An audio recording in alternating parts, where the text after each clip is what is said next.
Hello friends, मैं हूं पुष्कर शर्मा और आप देख रहे हैं टिंटिन फिल्म एडवेंचर्स का शो हेल्थ कल्चर लाइव। आज हम हार्ट से रिलेटेड कुछ इश्यूज को डिस्कस करेंगे। उसके लिए हमारे साथ हैं super specialist cardiac surgeon doctor Sanjeev Sidana.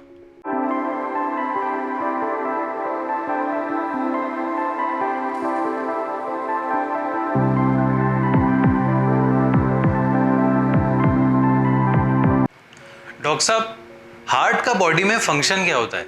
Heart एक मस्कुलर ऑर्गन है जिसका मेन फंक्शन होता है कि पूरी बॉडी को ब्लड देना, क्योंकि पूरी बॉडी के किसी भी ऑर्गन को काम करने के लिए ब्लड की रिक्वायरमेंट लगातार होती है, जिसके थ्रू उसमें ऑक्सीजन और न्यूट्रिएंट्स पहुंचते हैं। और हार्ट का फंक्शन होता है पूरी बॉडी को ब्लड पहुंचाना। हार्ट को फंक्शन करने के लिए खुद भी ब्लड चाहिए होता है, जो उसको 3 कोरोनरी आर्टरीज होती हैं उसके थ्रू मिलता है। डॉक्टर साहब, ये हार्ट डिजीज के रिस्क फैक्टर्स क्या होते हैं? हार्ट में बेसिकली कई सारे रिस्क फैक्टर होते हैं जो हार्ट की बीमारी को बढ़ा सकते हैं। तो इनको हम 2 पार्ट में डिवाइड कर सकते हैं। Number 1 is modifiable risk factor, second is non modifiable risk factor.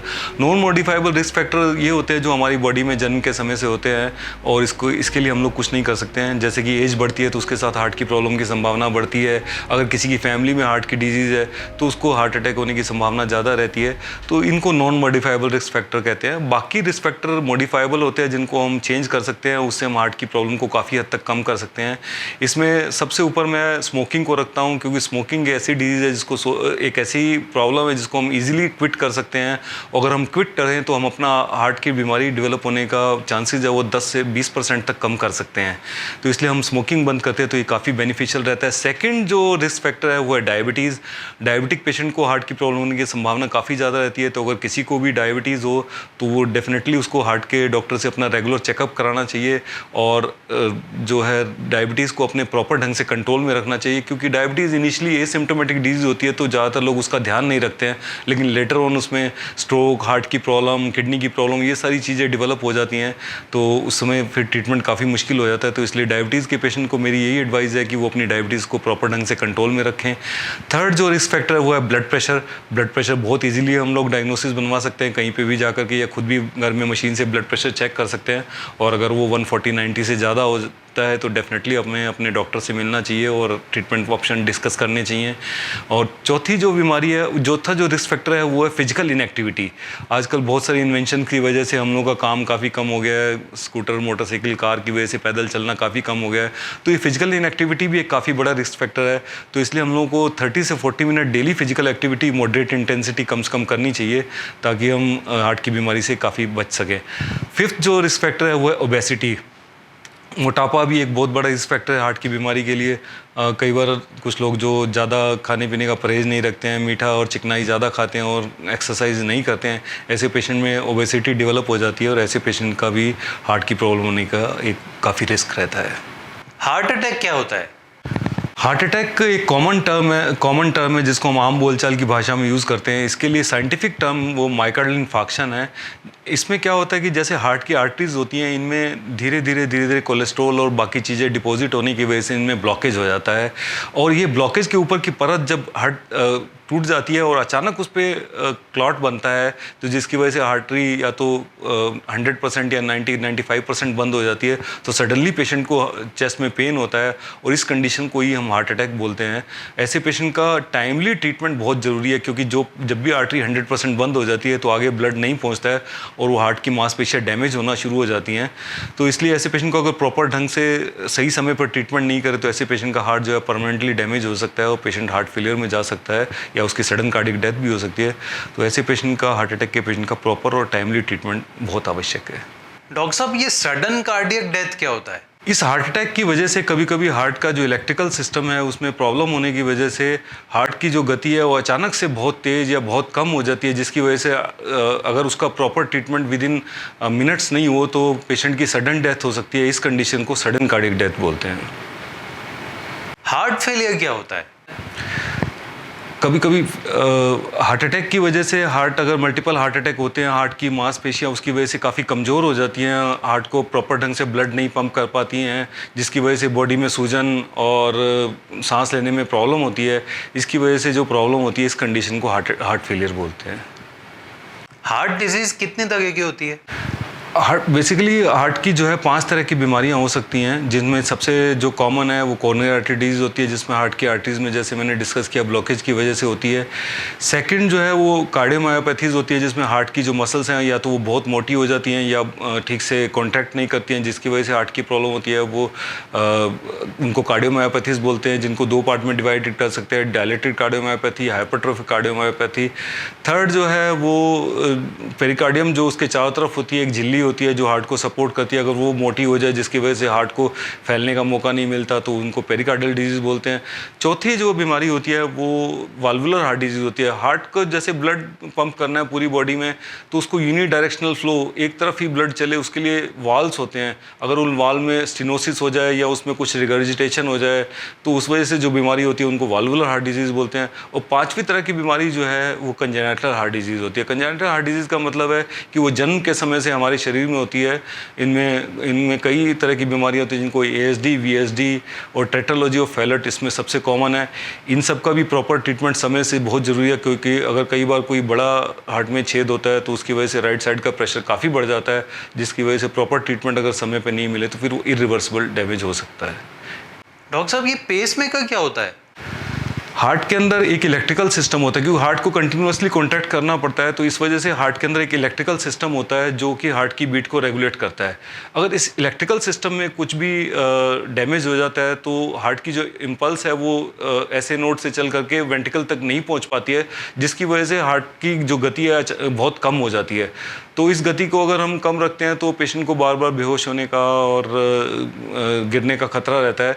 तो ऐसे पेशेंट में हम छोटी एक मशीन होती है जिसको हम पेसमेकर बोलते हैं, उसको हम क्लेविकुलर फोसा में लगा देते हैं। उसकी एक तार हार्ट के अंदर, 1 या 2 तार जितनी भी रिक्वायर्ड होती है वो हार्ट के अंदर जोड़ देते हैं।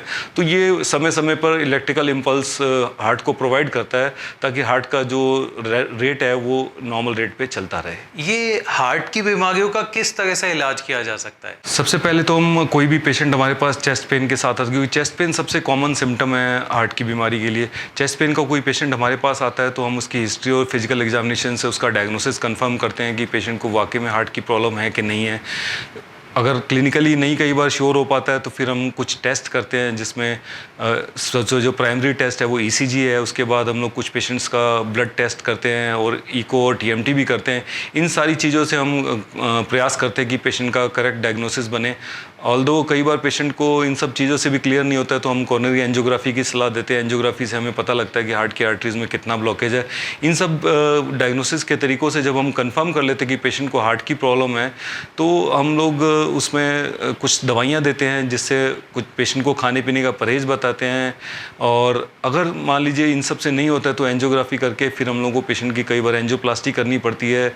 और एंजियोप्लास्टी अगर कई बार पेशेंट की जो एनाटमी है वो सूटेबल नहीं होती है एंजियोप्लास्टी के लिए, तो कई पेशेंट्स को हम लोगों को बाईपास के लिए भी एडवाइस करना पड़ता है। हार्ट पेशेंट्स को खाने पीने में क्या परहेज करना चाहिए? 3 मेन चीज़ें हैं जिनका हार्ट के पेशेंट्स को परहेज करना चाहिए। नंबर 1 तो मीठा है, दूसरा नमक है और तीसरा चिकनाई है। मीठे में हम लोगों को मीठे को बहुत संतुलित रखना है, क्योंकि आजकल हम लोग ज़्यादा फिजिकल एक्टिविटी नहीं करते हैं, इसलिए ज़्यादा मीठे की रिक्वायरमेंट हमारी बॉडी को नहीं होती है, एनर्जी की उतनी ज़रूरत नहीं होती है। तो जो भी हम एक्सेसिव मीठा खाते हैं वो बॉडी में अल्टीमेटली एक्यूमुलेट करता है और लेटर ऑन हमें नुकसान पहुँचाता है। सेकेंड चीज़ है नमक। नमक अगर हम ज़रूरत से ज़्यादा नमक खाते हैं तो वो ब्लड प्रेशर और हार्ट की प्रॉब्लम को, स्ट्रोक को, इन सब चीज़ों को बढ़ा सकता है। तीसरी चीज़ है चिकनाई वाली चीज़ें, जिनमें कई बार हम लोग बहुत ज़्यादा खाने पीने में बहुत ज़्यादा घी या तेल डाल देते हैं। वो चीज़ें हमें अवॉइड करना चाहिए, क्योंकि जिस तरह से आज का हम लोगों का लाइफस्टाइल है, इन तीनों चीज़ों की रिक्वायरमेंट हम लोगों को बहुत कम है। तो इसलिए फ़ैट्स में भी स्पेशली वो फ़ैट्स खाने चाहिए जिसमें जो लिक्विड हो रूम टेम्परेचर पे, सॉलिड नहीं होनी चाहिए। सॉलिड फैट जो है वो ज़्यादा नुकसान करते हैं, क्योंकि उसमें सैचुरेटेड फैटी एसिड ज़्यादा होते हैं। और लिक्विड फैट्स में मोनो अनसैचुरेटेड और पॉली अनसैचुरेटेड फैटी एसिड्स होते हैं जो हमारी बॉडी के लिए यूज़फुल होते हैं। कुछ और चीज़ें जो हमें खाने पीने में फ़ायदा देती हैं उनमें फ्रेश फ्रूट्स हैं, वेजिटेबल्स हैं, नट्स हैं, जैसे कि एलमंड्स और अखरोट है। ये सारी चीज़ें हमें खाने पीने का फ़ायदा करती है। जंक फूड स्पेशली और बाज़ार का खाना हम लोगों को काफ़ी हद तक अवॉइड करना चाहिए। जहाँ तक हो सके होममेड फ्रेश फ्रूट ज़्यादा खाना चाहिए। फ्रेश वेजिटेबल्स और फ्रेश फ्रूट्स हम लोगों को काफ़ी फ़ायदा करते हैं। ये लिक्विड फैट्स और सॉलिड फैट्स में क्या क्या चीज़ें आती है? लिक्विड फैट मीन्स जो भी ऑयल्स जो रूम टेम्परेचर पे लिक्विड है वो लिक्विड फैट है, और जो रूम टेम्परेचर पे सॉलिड है सॉलिड फैट नॉर्मली जिसमें कोकोनट ऑयल एक बहुत कॉमन है, जो बहुत हाई टेम्परेचर पे लिक्विड बनता है, तो ये एक सॉलिड फैट का एक एग्जांपल है। पाम ऑयल है, पाम ऑयल ऑल्दो घरों में तो हम लोग ज़्यादा नहीं यूज़ करते, लेकिन जो कमर्शियल चीज़ें हैं जैसे बर्गर हैं उन सब जगह पे काफ़ी ज़्यादा यूज़ होता है। तो ये दो ऑयल खास करके हम लोगों के लिए काफ़ी ज़्यादा नुकसानदायक है। डॉक्टर साहब, ये हार्ट पेशेंट्स को फिजिकल एक्टिविटी कैसे रखनी चाहिए? हार्ट के पेशेंट्स को कम से कम 30 से 40 minute daily activity, physical activity करनी चाहिए। और ये फिजिकल एक्टिविटी कम से कम मॉडरेट इंटेंसिटी एक्सरसाइज होनी चाहिए, जिसमें 30 से 40 मिनट ब्रिस्क वॉक एटलीस्ट ज़रूरी है। ऑल्दो फिर भी कुछ पेशेंट्स जिनका कार्डियोवास्कुलर स्टेटस बहुत ख़राब है, वो इतनी फिजिकल एक्टिविटी नहीं कर पाते हैं, तो उनको अपनी स्ट्रक्चर्ड फिजिकल एक्टिविटी के लिए एक बार अपने डॉक्टर की सलाह लेनी चाहिए। कैल्सीफाइड वेसल्स का क्या ट्रीटमेंट होता है? हार्ट में लॉन्ग टर्म में जब भी ब्लॉकेज रहते हैं तो कई बार उनमें कैल्शियम जमा हो जाता है, जो चूना होता है वो जमा हो जाता है, जिसकी वजह से आर्टरीज काफ़ी हार्ड हो जाती हैं। आज से 10-15 साल 20 साल पहले की बात करें तो ऐसे पेशेंट्स को नॉर्मली हम लोग बाईपास सर्जरी की सलाह देते थे, पर आजकल के ज़माने में काफ़ी जो नई टेक्नोलॉजीज़ आई हैं तो उसकी वजह से हम लोग कैल्सीफाइड आर्टरीज को भी हम लोग उसकी एंजियोप्लास्टी कर सकते हैं। इसमें जो एक कॉमन टेक्निक है वो है रोटाब्लेशन है, जो हम काफ़ी सालों से अब यूज़ कर रहे हैं। रोटाब्लेशन एक छोटा एक बर होता है जिस पे डायमंड के चिप्स लगे होते हैं, और इसको हम बहुत तेज़ स्पीड से हार्ट की आर्टरी के अंदर रोटेट करते हैं, जिसकी वजह से वो कैल्शियम जो है रिमूव हो जाता है और आर्टरी सॉफ्ट हो जाती है। उसके बाद उसको बैलून से एक्सपेंड करना, एंजियोप्लास्टी करना उसकी, और उसमें स्टेंट लगाना काफ़ी ईजी हो जाता है। सेकेंड, एक नई टेक्निक भी इन दिनों इंट्रोड्यूस हुई है जिसको IVL बोलते हैं, इंट्रावेस्कुलर लिथोट्रैप्सी। इसमें शॉक वेव से हम जो कैल्सीफाइड आर्टरीज होती है उसका कैल्शियम ब्रेक कर देते हैं, और सब्सिक्वेंटली फिर हम उनको ईजिली उसमें एंजियोप्लास्टी कर सकते हैं।